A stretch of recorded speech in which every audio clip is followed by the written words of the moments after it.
My personal climate philosophy definitely influences my work.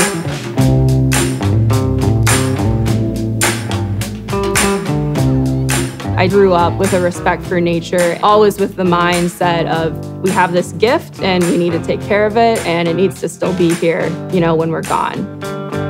It is just kind of a general way we were brought up, was thinking of the future.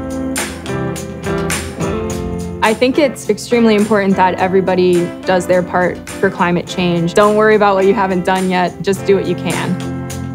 I work at the biggest chemical company in the world. My current role is a production engineer. One of my key responsibilities is to look at how can we be more efficient in what we're producing, and we look for simple ways we can reduce waste and improve our environment. We need to find a way to make the things we're making now with lower carbon emissions or just none at all. We want to reach net zero. That sounds exciting to me, and I want to be a part of that. We're talking about a culture change, and we need everyone on board.